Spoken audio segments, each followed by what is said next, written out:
16-year-old Elliot Randall was taken 250 miles from home, all because he forgot to bring in the trash bin. Behind it all was Greta Miller, the HOA president, who turned a neighborhood association into a secret system of control and punishment. But Elliot's father, James, refused to stay silent, and when he brought in the FBI, the truth unraveled fast. Just wait until you hear the shocking twist this story takes. And how justice in the end came crashing down. It arrived on a Tuesday, the kind of day you don't remember a week later, sunny, windless, quiet. The mail came at exactly 10:32 a.m., as it always did in Clear Ridge Estates, a suburb so precisely manicured it felt like someone was backstage operating it by schedule. James Randall picked up the mail on his way back from walking the dog, bills, flyers, a coupon booklet he'd never use, and then a white envelope unusually thick, stamped with the logo of the Clear Ridge Estates Homeowners Association in dull navy ink. Nothing about it stood out. No urgent stamp, no exclamation points, just neat black print, professional, controlled. He opened it at the kitchen counter with the kettle still heating and the scent of toast hanging in the air. His son, Elliot, had left for school an hour earlier, running late again but flashing his usual half grin and yelling, "Love you," over his shoulder as he bolted out the door. James unfolded the letter absent-mindedly, already halfway into his mental to-do list, but the first sentence made him pause. "This notice is to inform you that a violation of Community Regulation 3.2 has occurred at your residence." His brow furrowed. He read on. On the date of Saturday, 9:58 a.m., it was observed that the trash receptacle assigned to your address remained curbside beyond the 10 a.m. deadline. As per HOA guidelines, all refuse containers must be removed from view no later than 10 a.m. on designated collection days. This constitutes a violation and is hereby noted in our records. Future infractions may result in additional action. James blinked. "You gotta be kidding me," he said to the empty room. It was out for maybe, 10 extra minutes? He wasn't even sure that was true. And even if it was this seriously worth an official notice? He tossed the letter on the table with a dry, disbelieving laugh. It landed next to a bowl of cereal, soggy, half-eaten, that Elliot had left behind in his rush to catch the bus. Typical. James poured himself a mug of coffee and returned to the letter. That's when his eyes caught the line at the bottom, a sentence written in bold, smaller print. Failure to comply may result in corrective community measures. He read that part again, and again. Something about the wording made him stop chewing. The phrase didn't belong in a letter about a trash bin. It sounded more like a warning issued by a parole officer than a neighborhood committee. Corrective community measures. It was vague in a very specific way, the kind of phrase designed to sound legitimate while meaning nothing, or worse, anything they wanted it to. James had been a naval officer for over 20 years. He knew how institutional language could be used to veil power, to intimidate, to claim authority where there was none. But this was a neighborhood HOA, a group of retirees and bored professionals who squabbled over lawn heights and seasonal wreaths. They didn't have power, not really. Still, he tore the letter in half and dropped it in the recycling bin. He didn't say anything to Elliot about it that night, just reminded him, gently, to pull the bins in next time. They ate dinner, watched a few minutes of late-night comedy. Elliot went upstairs. Life went on. But James thought about that line again while brushing his teeth before bed. He couldn't explain why, but something about it felt off. Like the tone was wrong. Like there was something else behind it. He told himself not to overthink it. After all, it was just a letter from the HOA, right? He would regret not taking it more seriously, in ways he couldn't yet imagine, because that letter wasn't a warning. It was a signal, and they had just started. It was a Monday, like any other. James Randall came home from work around 4:45 p.m., earlier than usual. He tossed his keys into the dish by the door, loosened his tie, and glanced at the time. Elliot usually got home by 4:10, give or take. Sometimes he stopped to grab a snack at the gas station, or stayed behind for a quick scrimmage on the school soccer field. Nothing unusual, but today the house was silent. Too silent. James called out, just in case. "Elliot?" No answer. He checked the kitchen. Empty. No backpack on the hook. No shoes by the door. No half-drunk Gatorade on the counter, like always. The digital clock on the oven blinked. 5:06. Still no sign. He texted once. You home? No read receipt. He called, straight to voicemail. He tried again. Nothing. James felt it then. Not panic, not yet, but that tight pull in his gut. The one you try to ignore because it's probably nothing. He called the school. A woman at the front office answered, cheerful but rushed. Yes, Mr. Randall. Elliot was here today. He left at the usual time, 3:47 p.m. We didn't receive any notice of him staying late. He hung up. That pull in his stomach twisted into something colder. He opened the doorbell camera app on his phone, rewound the footage. And that's when his world shifted. At 4:02 p.m., a black SUV rolled up to the curb in front of the house. It wasn't unusual. Plenty of parents drove that kind of vehicle. But this one was different. On the side window, clearly visible, was a decal. Clear Ridge Estates HOA. James stared at the screen. Elliot walked into frame. He looked calm, not scared, not forced. He leaned toward the open passenger window, spoke briefly to someone inside, then, without hesitation, he opened the door and got in. The SUV pulled away. No struggle, no sign of distress, no wave goodbye, just gone. James replayed it again and again. There was no license plate visible from the angle, no way to see who was behind the wheel, but the sticker, that was unmistakable. The HOA. Within minutes, James was on the phone with the police. He told them everything. The footage, the sticker, the timing. He spoke fast, urgent, but clear, military habit kicking in. The officer on the line listened, then paused. Sir, he said calmly, teenagers run off all the time. Are you sure he wasn't meeting a friend? James's voice sharpened. He didn't run off. He was picked up by someone from our HOA. That's not a coincidence. The officer sighed. We'll file a report, Mr. Randall, but there's no indication of a crime at this time. If he's not back by morning, call us again. It was the most surreal moment of James's life, being told by law enforcement that his son's disappearance was not a priority. He stood in the middle of the kitchen, phone still in his hand, a hollow ringing in his ears. The refrigerator hummed. Outside, a lawnmower droned in the distance. The world hadn't changed, but for James, everything had cracked. He stared at the door. He thought about the letter, about that line, corrective community measures. And for the first time, he felt something dark coil in the back of his mind. They took him, and no one was coming to help. Not yet. It took 36 hours to find him. 36 hours of waiting. 36 hours of James not sleeping, not eating, not knowing. Just the unanswered calls, the vague police reports, and the blank silence of an empty bedroom. Then came the call. A deputy from a rural sheriff's department in northern New Mexico reported that a young boy, matching Elliot's description, had been found behind a shuttered truck stop off Route 84. He was alone, no ID, no phone, just a backpack with 2 granola bars, a crumpled hoodie, and a folded piece of paper shoved into the front pocket of his jeans. When James arrived, 5 hours later, his son was sitting in a metal folding chair in the back room of the sheriff's station, wrapped in a thermal blanket. He looked smaller than James remembered. His eyes were sunken, his lips cracked, his skin pale and windburnt. His hair, usually messy but clean, was greasy, matted down on one side. He didn't look up when the door opened. Only when James said his name did Elliot flinch slightly. But he didn't cry. He didn't say a word. The sheriff explained, as if it made sense, that Elliot had been dropped off sometime during the night behind a boarded-up gas station 15 miles from the nearest town. A trucker saw him stumbling along the shoulder of the road and called it in. The boy wouldn't talk much, said he was sent away to think, that he wasn't supposed to call home.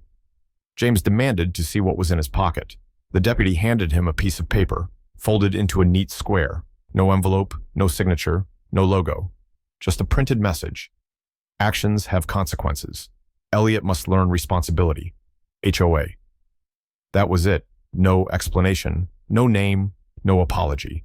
It read more like a warning label than a message from a human being. James sat down across from his son carefully, like approaching an injured animal. Did they hurt you? Elliot shook his head barely. No, just made me sit in the car, then in a room, for a long time. Did they feed you? Not really, just crackers, one bottle of water. Did they say why? There was a pause, then they said I needed to learn what accountability means, that I embarrassed the community. The boy's voice was dull, distant, the kind of voice people use when they're trying not to feel anything at all. James felt a pressure behind his eyes, like something in him was about to snap, but he kept it in. This wasn't the time to fall apart. Not yet. He asked to speak with the sheriff privately. The man, overweight with a tired drawl, leaned back in his chair and explained that they had no way of verifying who dropped the boy off. No cameras at the truck stop, no witnesses. The SUV was long gone. Could have been a prank or some kind of family discipline gone sideways, the sheriff offered with a shrug. James leaned forward, jaw clenched. It wasn't a prank. It was organized. That sticker on the SUV, it was the HOA, from our own neighborhood. They took my son across state lines. The sheriff scratched his head. Well, that'd be federal. Might be worth a call to the bureau. Might be? James stared at the man and realized no one was going to do anything unless he forced them to. He looked through the one-way window at his son, still wrapped in the silver blanket, staring at the wall like he wasn't really there. This wasn't just some misguided punishment. This was abduction. This was psychological manipulation, and it had been done by an elected board of neighbors, people James had nodded to at the grocery store, smiled at during block parties, paid dues to. The same people who now decided they had the right to reprogram his child because he left a trash bin out too long. It wasn't just illegal. It was deliberate. It was quiet violence, dressed in khakis and homeowner policies. And James knew in that moment this wasn't the end. It was only the beginning. They drove home without the radio on. The hum of the tires on the highway was the only sound in the car. James tried, once, to speak. Something soft, something like, "You're safe now." But the words fell apart in his throat. Elliot stared out the window. His arms were wrapped around his knees, his eyes vacant. It was a 6-hour drive, but it felt like 6 minutes, or 60 years. When they finally pulled into the driveway, it was just past 10 p.m.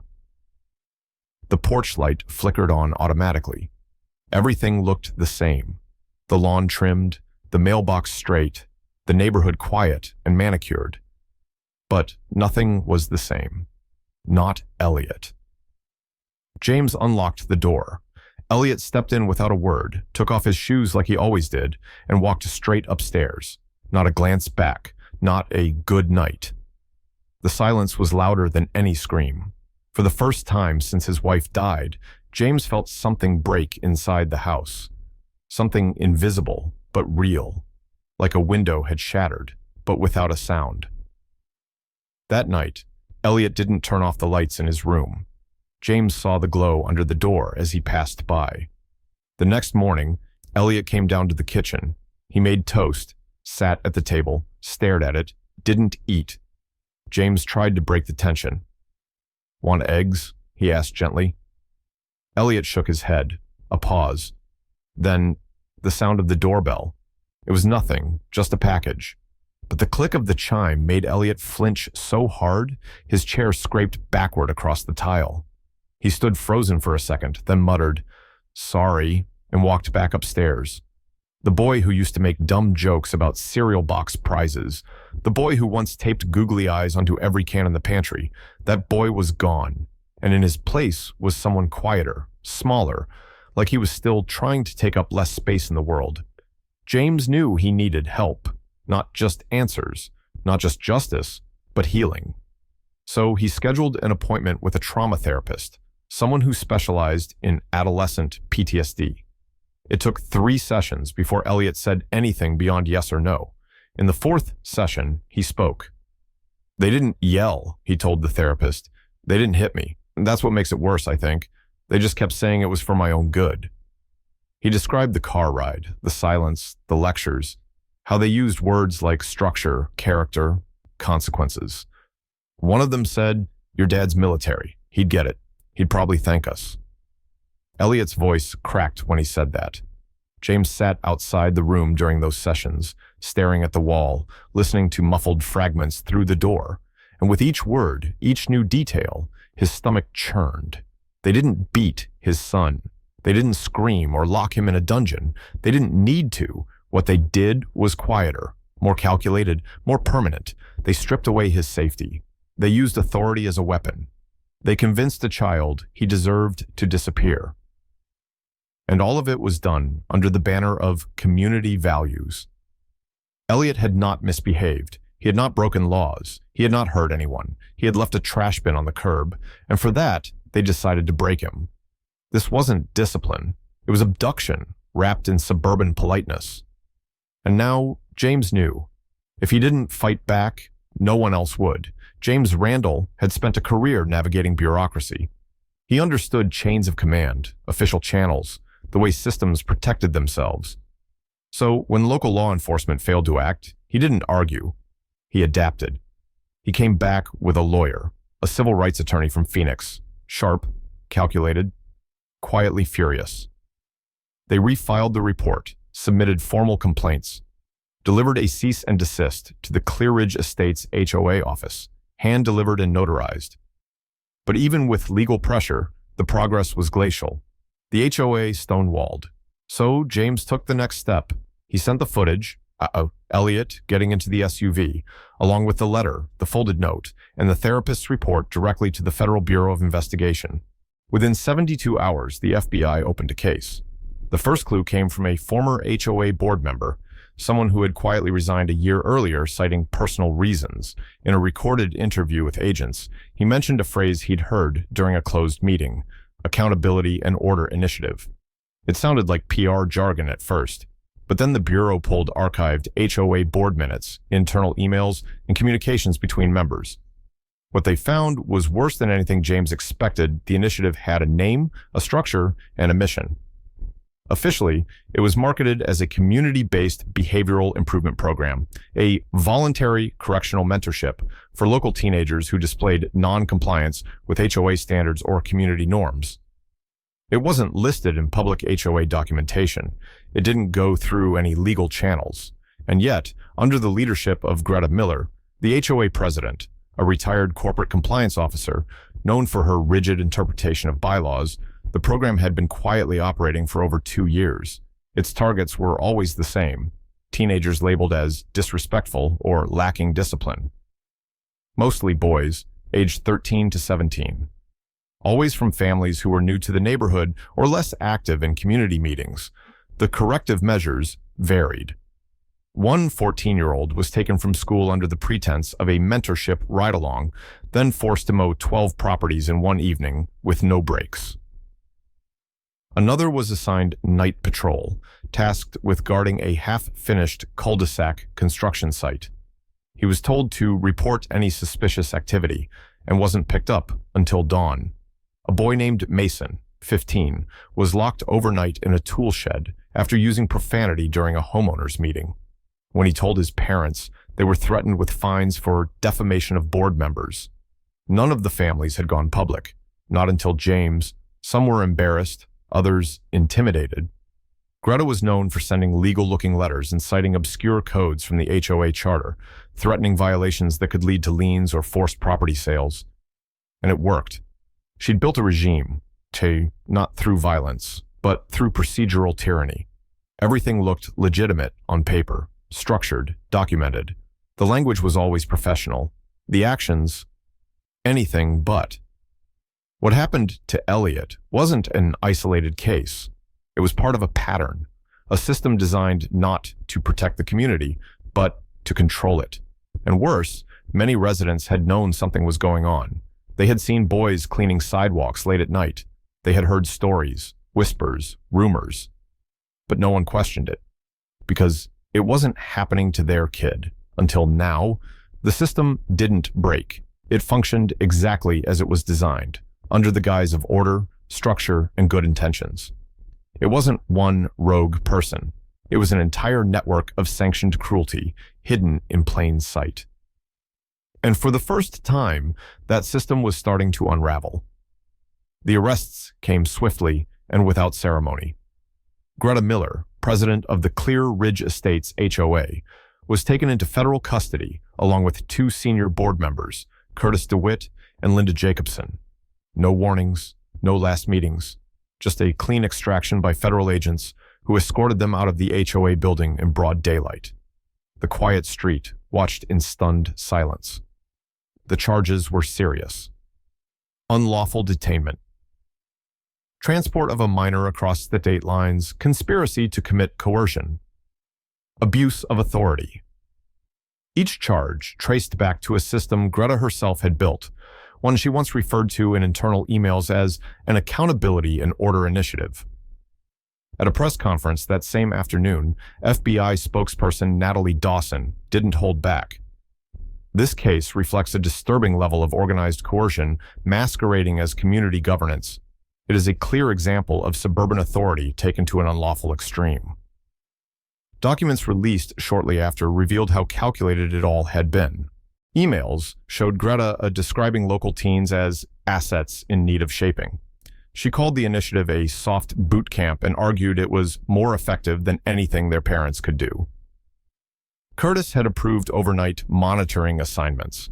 Linda suggested incentivized correction through isolation. All of it recorded, all of it signed. The community's reaction, horror, shame, and disbelief. For years, these people had run bake sales, moderated block parties, hosted book clubs. Now, they were facing federal prison. Because behind the hedges and bylaws, they built something far more dangerous than anyone ever imagined. He hadn't spoken publicly since it happened. Not to reporters, not to neighbors. Not even when his name started circulating on the news, tied to words like victim, abduction, and abuse of authority. James had asked him once, gently, if he wanted to say something. Elliot had only shaken his head. He wasn't ready. And then, one evening, nearly a month after the arrests, a group of local activists organized a town hall at the community center. The event was supposed to focus on HOA reform, but it quickly became something more, emotional, raw, unfiltered. James didn't know Elliot planned to speak. He found out when his son stood up from the folding chair beside him and walked quietly to the microphone at the front of the room. The room hushed immediately.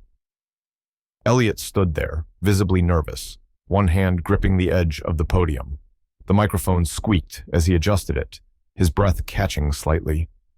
He looked out at a room full of adults, some teary-eyed, others ashamed, many simply unsure how to look at him. And then he spoke. "They told me my dad wouldn't come for me," he said, voice trembling.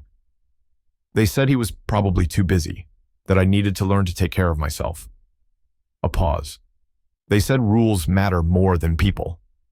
He swallowed, eyes fixed on a point somewhere in the middle of the room. No notes, no script. "But they were wrong. My dad found me. He didn't stop. Even when no one listened to him, he kept looking. And now, I don't want anyone else to go through what I did. This isn't about trash cans or rules or respect. It's about control. It's about people who thought they could break kids and get away with it. I'm not broken. I'm still here." He didn't cry, but in the silence that followed, dozens of others did. Even those who had once dismissed James as overreacting, even those who had stayed silent when Elliot went missing. There was something about hearing it from the boy himself, not a victim anymore, but a witness, a voice. He stepped down from the podium without waiting for applause. He didn't need it. James stood as Elliot returned to his seat. He didn't say anything, just placed a steady hand on his son's shoulder. And for the first time in weeks, Elliot leaned into it, not to collapse, but to ground himself. Because this wasn't the end of the story. It was the moment the silence finally broke. The headlines faded. The news cycle moved on, but James and Elliot didn't. In the weeks that followed the town hall, something shifted between them. Not just the closeness of a father and son who had survived a trauma, but a sense of shared purpose. A quiet fire that neither of them said aloud at first, but both felt growing stronger with each passing day. They called it HOA Watchdog. At first, it was just an idea scribbled on a legal pad at the kitchen table, Elliot on one side, James on the other. One had lived the story. The other had fought to end it. Now, they wanted to make sure no one else had to go through it alone. They built a simple website, posted Elliot's story, shared what they'd learned about HOA loopholes, about intimidation tactics, about how little oversight these private bodies actually had in many states. And people responded. Within 3 months, over 15,000 signatures flooded their petition to push for federal regulation of HOA enforcement power, especially regarding minors and property-based disciplinary action. Emails poured in. Families across the country shared similar stories, teens being fined for playing basketball in their driveways, parents threatened with liens over minor infractions, homeowners bullied into silence because they didn't have the time or money to fight back. James coordinated with lawyers, civil rights advocates, and nonprofit coalitions already working on housing justice. Soon, HOA Watchdog had volunteer attorneys offering free consultations, trauma counselors donating hours, and a network of community organizers helping local families push back against abusive HOAs. But it was Elliot who gave the work its heart. He began visiting schools, speaking at youth forums, talking to kids not much younger than he was. No stage lights, no rehearsed speeches, just his story and the message that they had rights, and they weren't alone. In one auditorium, a 12-year-old girl came up to him after his talk. She said her HOA fined her family when she forgot to bring their dog inside one night. Her parents paid it in silence. She said they were scared of causing trouble. Elliot knelt down to meet her eyes. "It's not your fault," he said. "Rules are meant to protect people, not punish them. If that's not what they're doing, then they're not rules. They're weapons." Word spread. He never called himself brave. In fact, whenever someone thanked him, Elliot always said the same thing. "I'm not brave. I'm just lucky my dad believed me." But those who heard him knew better, because courage doesn't always look like a fight. Sometimes it looks like showing up, telling the truth, standing on a stage with your hands shaking, and doing it anyway. That's what Elliot did, and every time he did, another wall came down. Justice came, not quickly, but completely. Greta Miller was sentenced to 14 years in federal prison, with no possibility of parole for the first 8. The courtroom was full the day the verdict was read, cameras outside, journalists in the hallways. But inside, it was quiet. She showed no remorse, no apology, just the same stone-faced conviction she carried into every HOA meeting. One of her board members, Curtis DeWitt, took the stand in exchange for a reduced sentence. His testimony stunned the court. "We thought we were saving the community," he said, voice shaking. "We thought if we didn't take action, everything would fall apart." No one believed him. The judge's statement during sentencing was clear and final. This was not service. This was not justice. This was a gross abuse of authority, executed under the mask of community stewardship. It is precisely the kind of quiet tyranny that democracy must resist. The HOA was dissolved by court order within weeks. Every family in Clear Ridge received a full report of the board's actions, expenditures, and decisions made over the past 2 years. Some residents moved away, others stayed, changed, quieter, more aware. As for James and Elliot, they still live in the same house, the same front porch, the same driveway where it all started, but something has changed. Next to their mailbox, where once stood a sterile HOA-approved sign about trash collection schedules, there's a new plaque, black metal, simple lettering. "This community protects its children, no exceptions." It was paid for by the neighbors, voted on unanimously, no committees, no forms, just people deciding to be better. And Elliot? He still speaks, still visits schools, still answers emails from teenagers across the country who feel powerless in the face of rules they don't understand.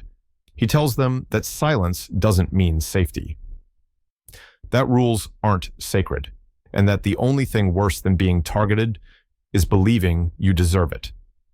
Because what was meant to break a boy, instead built a movement, and in the space where fear once lived, there's now something stronger: accountability, community, and the quiet, unshakable promise: this will never happen again.